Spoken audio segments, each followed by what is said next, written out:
Welcome back to the Early Retirement Podcast, and you've noticed that there is no intro, and the reason for that is that I've been listening to a lot of podcasts, and I've found that I just skip the first 30 seconds. So if this is new to you, first time listening to the podcast, great, welcome. I talk about all the strategies so that you can retire early, essentially navigating the nuances of an early retirement, a non-traditional retirement. But what I'm going to be doing from now on is just starting the episode. You want the information, I want to give it to you right away. And I just thought about doing this because when I listen to other podcasts, once again, I just clip that skip button, which not a bad thing, but just want you to get that information faster. So this is what I'm going to be doing from now on. Once again, I'm your host, Ari Taublieb, a financial planner, and I'm the vice president of Root Financial Partners. And today's episode is all about the numbers you need to know and not know when it comes to finances. And the reason I bring up these numbers is not that I don't want you to think about any other numbers, those are important too, but so often we only have so much time. And so what I would rather have you focus on is what you should focus on, not focusing on all these things and all these articles and just stuff that is out there in the financial world that I don't think is super relevant. So that's what I'm going to be talking about today. Before I hop in, always like to say thank you to those who have submitted questions, those that have rated and reviewed the show. You really help more people retire early, and that's what I love doing. I want more people to know when they're in a position where work is now optional. Maybe you love what you do, and if that's you, great, keep working. But maybe you don't, or maybe you just want to know when you no longer need to.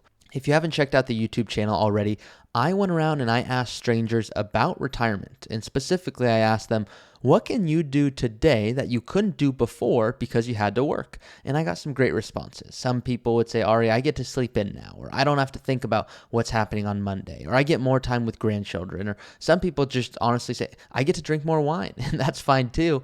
But I want you to know when you're able to do more of the things that you want to do.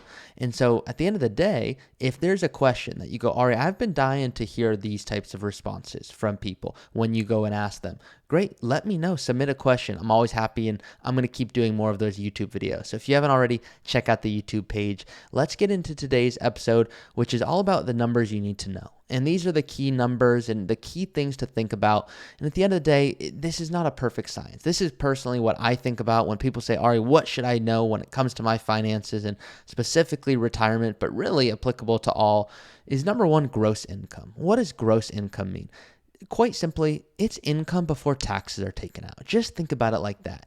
This is the number you need to understand when it comes to contribution limits. What if you make too much money for a Roth IRA? Wonderful. Do we need to do a backdoor Roth IRA? What does this mean for tax qualifications? What are different tax brackets? All these other areas. This is the key number here, the key metric, the gross income. It's the start of really starting to understand, okay, what is the main source of revenue? What's coming from where? Do I have rental income? Do I have pensions? And for you, once you're retired, the reason that this is important is that this is going to dictate a lot of things like IRMA surcharges. This is going to dictate, okay, great, do we qualify for subsidies? When it comes to specifically what tax bracket am I going to be in? If I'm taking IRA distributions or 401k distributions, how does that impact tax planning? Ari, I've heard you talk about Roth conversions. I've heard you talk about different tax stuff. How does that impact it? Well, this is exactly what you want to think about. The next thing here is just essential expenses. And the reason I talk about that as a good number is no one knows exactly when they retire what they're going to spend. So don't feel you need to have that married, oh my gosh, I'm committing to $6,000 a month or $8,000 a month. It doesn't work like that. But what you do need to have is a general sense of what you want to spend. And I don't want you to do either of the following. And these stories I'm about to tell you are from clients. And specifically, one client told me that their father retired early in a sense, and this was many years ago, where they did something a lot of people weren't doing. And they retired early, but then they were stingy in retirement in the sense of, I'm going to second guess going out to eat. Or, you know what, I'm going to second guess when I go take that big trip because I don't know how that's going to impact my ability to really not run out of money. And so what I want you to do is the opposite. I want you to retire early, but not just not second guess. That to me is not enough. I don't want you even triple guessing, if that's even a term here. I want you just not thinking about anything else where you're going, I need income. That's all I care about is how do I create more of that? And so specifically, once again, it comes down to what do you want to spend in retirement that would really make you happy, not just meet the bills. So for example, a client reached out and they go, all right, how do I think about projecting expenses? What you do quite simply is you go, great. There's no longer going to be a 401k contribution once you're retired. So it's not as if you need to fully replace what had come in before by your retirement income. And then people will say, okay, that's helpful, but now I need to think about my portfolio supplementing $60,000, $70,000. Well, it's not fully up to that because there's likely another income source. Maybe there's a pension that helps out. Maybe there's Social Security. Maybe there's inheritance. Maybe you don't want to plan on that. There are a ton of different things here, but what you want to think about are what are the essential expenses, and then add on to that, what are discretionary expenses? Let's say you want to do excess travel. Maybe it's only the first few years of retirement. Maybe it's the go-go years, which you've heard me talk about before, which is great. What if I want to make sure I can spend $10,000 a year for the first 10 years? Great, you can do that. Just make sure we're factoring it into the plan. The next thing I like to bring up is a marginal tax rate. That is a very important number, especially with tax planning. This is where your highest level of income is taxed. You probably already know this, but I bring it up because understanding this helps you identify how is any more income going to be taxed. And my favorite example with this is I had someone reach out when I first started planning, and they said, Ari, I don't want to take on a bonus because I'm going to be paying more taxes. And it didn't really resonate with me because I couldn't understand at first glance why that was. And then I realized, well, they don't want to pay more taxes, but I reframed it. And I said, do you want more or less money? And they go, more money. That's a dumb question, Ari.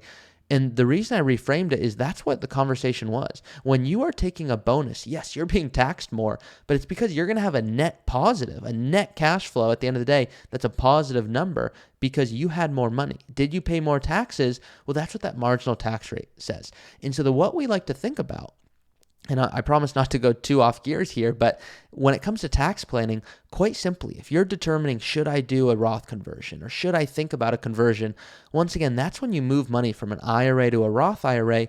In the calculation, there's a more that goes into it, but high level is you say, am I in a low tax bracket today compared to where I'll be in the future?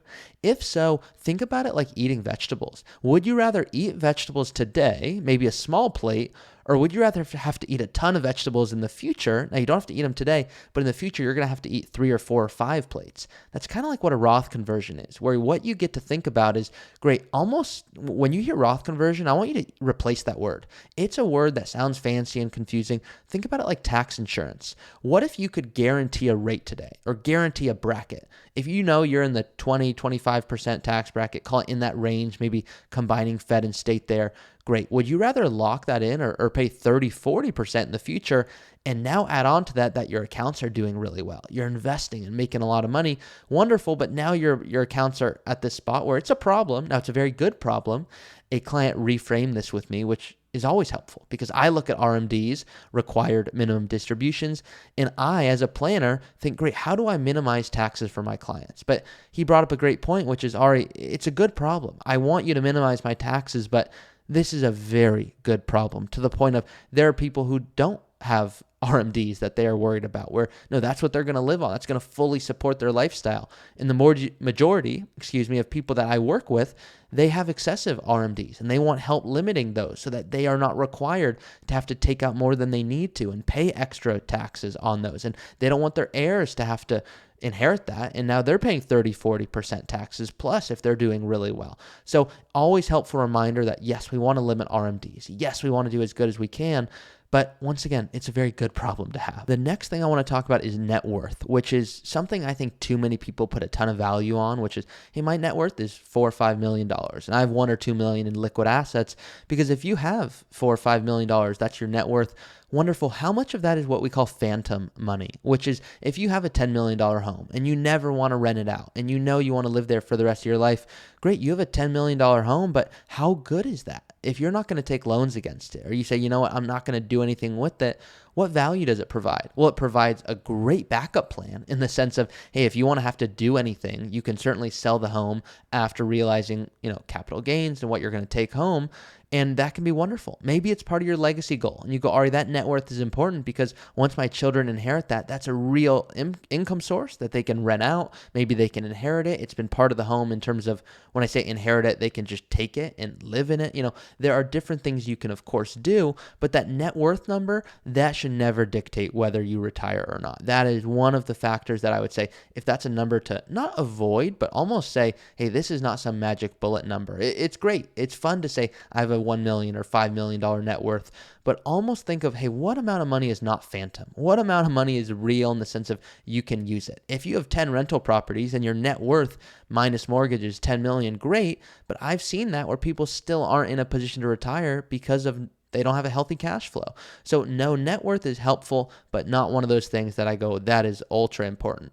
One of the things I do view as ultra important is what is your effective tax rate? So not your marginal rate, but the rate that shows what does your overall tax rate look like once you factor every tax bracket together. Understanding this number will help you determine what your after-tax income really is going to look like once all those taxes are taken out. That is how you identify what we call your net income, a fancy way of saying what you're left over with after taxes. I think when it comes to tax planning, in fact, whoever designed the tax return is not winning any marketing awards in my book because they just make it unnecessarily confusing and it doesn't have to be. When we show clients how we view tax returns, we do it extremely simply. I value simplicity, and so when I show clients how I save them on taxes, I don't just look at a normal tax return. I show them the software we use and exactly how we interpret it differently. Another thing is this is not a core number, but to me it's a core thing to think about, which is time horizon. One of the most important questions that I ask clients is, when do you need the money? Because if the market's doing something and it's not making you comfortable, I'll ask, when do you need the money? And they go, Ari, it's not comfortable right now. I go, I know, when do you need the money? They go, well, I need the money to support me for the next 30, 40 plus years. I go, prospect, I know that it's not comfortable right now. If it was fun, that would be weird. But I want you to know that we want to make sure we have enough on the side. So during these times, you are comfortable with enough outpacing inflation. So time horizon really applies to anything with money. Ask yourself, when do you need the money? Your emergency fund, how much of it needs to be a core emergency fund? How much should be growing? What is really the question to ask yourself is, when do you need the money?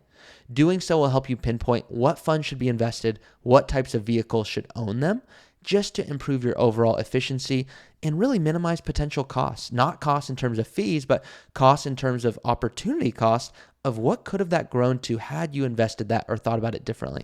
And then my number one least favorite number that I don't want you to think about is when people ask you, what is your risk tolerance on a scale of 1 to 10? You're probably thinking, I don't know, am I a 4 or a 6 or an 8, or maybe it just depends on the day.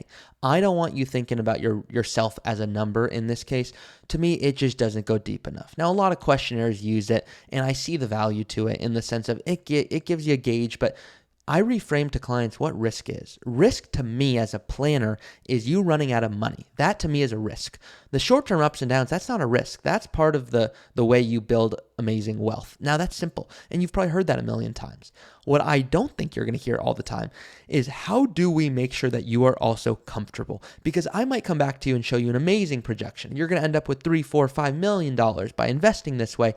And if you say, Ari, I get it. The numbers make sense. It resonates. I've heard your podcast, but I don't care. I am not going to invest that way because I lose sleep at night. Then we're not investing that way, because that is defeating the point of planning. It's not to say, how do we get the most dollars? It's how do we get the most life out of those dollars? So just want to almost reframe the way that you view that.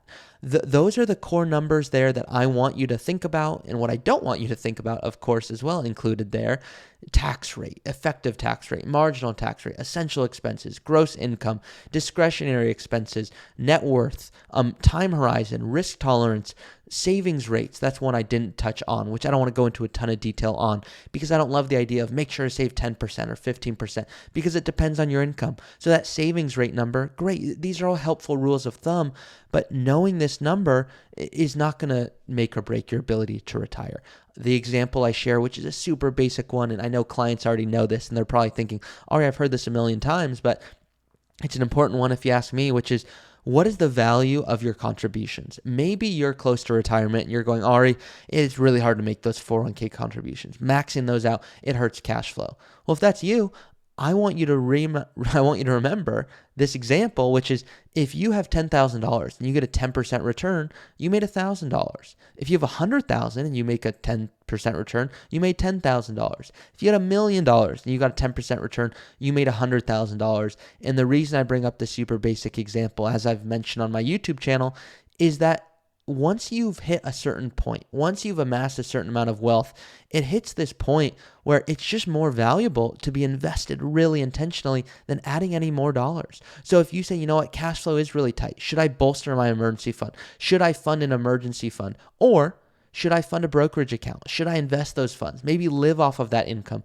until I retire. Maybe that's more efficient.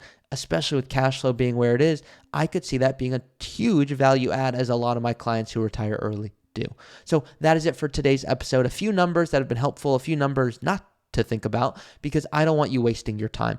If this podcast has been even remotely helpful, I kindly ask that you leave it a 5-star review either on Apple or Spotify or iHeartRadio, wherever you're listening to this. It is extremely helpful so more people can retire early. I love what I get to do. I feel very lucky that I love what I get to do, and I want to do this for many, many years. A common reason that people reach out is they go, Ari, I have an amazing advisor, but he's close to retiring themselves, or she's done a great job for me, but she's close to retiring, and I don't want to find a new advisor every few years.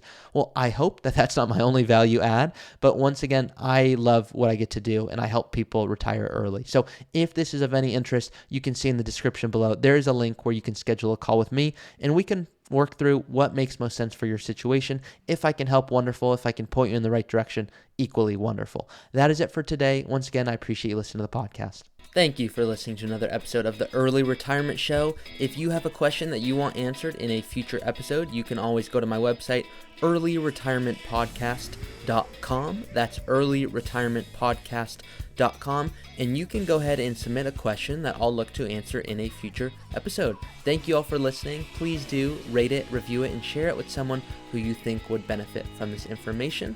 If there's anyone out there that you know, I certainly appreciate it, and I will see you all each week. Hey guys, it's me again. Please be smart about this. Nothing in this podcast should be construed as financial, tax, or legal advice. Consult with your tax preparer or financial advisor before taking any action. This podcast is for informational purposes only.